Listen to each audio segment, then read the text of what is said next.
Salut à tous, on se retrouve pour une nouvelle vidéo, cette fois-ci sur le projet du Peugeot 103. Voilà, je donne un peu enfin des nouvelles parce que j'ai mis du temps, mais ça y est, on a réussi à boucler la peinture. Donc je vais vous montrer ça vite fait. Avant tout, je tenais à remercier toutes les personnes qui se sont abonnées à la chaîne parce qu'on est déjà plus de 250 maintenant et franchement c'est super. Merci beaucoup de suivre que ce soit le projet 103 ou les autres vidéos. Voilà, il y a pas mal de choses qui arrivent prochainement, donc surtout restez connectés. Et j'en profite aussi au passage pour vous souhaiter à tous une très bonne année. Et voilà, donc il y a pas mal de choses qui vont arriver sur la chaîne en 2020, donc restez bien attentifs. Donc concernant le 103, comme je disais, la peinture a été bouclée. Donc je vais vous montrer ça je vous ai fait un petit accéléré. Je vous montre tout ça et après je vous donne mes impressions parce que j'ai quand même 2-3 commentaires à faire. Voilà, je vous montre ça.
Donc voilà pour la peinture.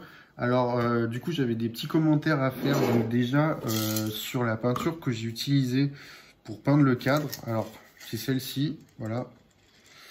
Donc c'est de la Ronte production que j'ai acheté sur Spray Boutique si je dis pas de bêtises. Le résultat était vraiment pas mal. Donc c'est une des bombes qui coûte 9 € unité. Voilà, j'en ai utilisé 4 pour faire tout le cadre. Franchement, cette marque-là, aucun souci. Le râle, alors j'ai pris du 10, 15. Je sais même pas si c'est celui d'origine. Mais en tout cas, la couleur me convient parfaitement, donc il n'y a rien à dire. Ensuite, sur les jantes, Les jantes, tout simplement, j'ai pris de la peinture noire de chez Action. Donc ça, vous en trouvez dans tous les Actions. J'ai payé ça 2,50 € la bombe, voilà. Donc en sachant que ça a servi non seulement pour les jantes, mais aussi pour les carters latéraux. Donc ils sont pas dans la vidéo parce que je les ai pas encore totalement terminés. Il y a encore 2-3 détails à peaufiner, mais en tout cas, ça a été fait avec ça. Et pour le coup, voilà, il n'y a pas grand-chose à dire non plus. Après, là, c'est plus dans le temps. Faudra voir ce que ça donne. Là où, par contre, mon avis est bien plus mitigé, c'est sur le vernis de chez Action. Donc, la bombe de vernis, pareil, je l'ai payé 2,50 € ou même un peu plus, je sais plus. Donc, moi, ce qui s'est passé, c'est que j'ai fait plusieurs couches. Et à chaque fois que je faisais des couches, ça sortait en gouttes du spray. Donc voilà, donc ça mettait des gouttes partout, tout simplement. Ça faisait un résultat qui était clairement, faut le dire, dégueulasse. Pourtant, les bombes, je les ai pris, je les ai chauffées, hein, je les ai mises dans de l'eau chaude pour les chauffer avant l'utilisation. Elles ont été secouées pendant bien 3-4 minutes à chaque fois, toujours conservées à bonne température. Mais voilà, je sais pas ce qui s'est passé avec ça. Autant les autres, le noir, il n'y a eu aucun souci. Même l'après, je l'ai pas dit, ou d'ailleurs l'après vient aussi de chez Action. L'après anti-rouille, l'après normal, ça vient tout de chez Action. J'étais très étonné d'ailleurs pour ce prix-là d'avoir des bombes de cette qualité. Mais par contre, sur le vernis, là, clairement, faut voir autre part parce que ça fait vraiment, enfin, ça fait dégueulasse, quoi. Vous vous faites chier à faire une peinture nickel et tout, et pour que ça parte en fumée au moment du vernis, parce qu'il y a 2-3 gouttes par-ci par-là. Donc ça, voilà. Donc je recommande pas du tout. Moi, ce que j'ai fait, c'est que du coup, j'ai dû reponcer tous les endroits où il y avait des gouttes. J'ai remis de la peinture beige parce que j'ai tellement poncé que ça a attaqué la peinture. Et ensuite, j'ai mis un autre vernis.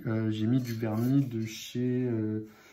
je sais même plus, je l'ai pris sur internet aussi, mais voilà, pareil, j'ai préféré, au lieu de prendre ça à 2,50 €, j'ai pris des bombes de vernis à 11 € la bombe. Donc certes, le prix est 5 fois plus cher, mais au moins on a quand même un gage de qualité un peu plus supérieur que les bombes de vernis de chez Action. Donc maintenant la peinture est bouclée, on va bientôt attaquer le remontage. J'ai fait un petit montage à blanc pour voir ce que ça a donné, je vais vous montrer ça tout de suite.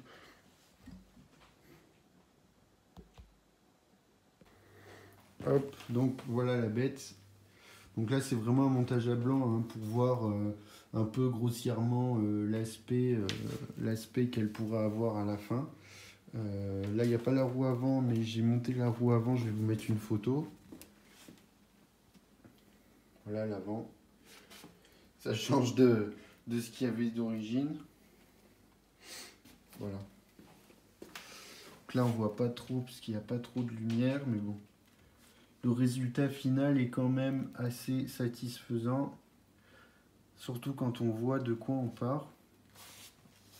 Voilà, pareil, le bras, je ne l'ai pas mis dans la vidéo à la fin. Et du coup, j'ai pu rattraper tous les défauts. Enfin, de près, hein, il y a encore des détails qui se voient. Bien sûr, ça ne peut pas être parfait. Mais voilà, la boîte à outils, pareil. Hop. Et voilà, donc c'était tout pour cette nouvelle vidéo sur la peinture. Donc surtout, restez bien attentifs. Il y a la suite qui arrive très vite. Surtout que là, j'ai commencé le remontage. J'attends encore 2-3 pièces pour tout finir. Et après, on va s'attaquer à la partie moteur. Donc restez bien attentifs. La suite arrive vite. Encore merci et à bientôt.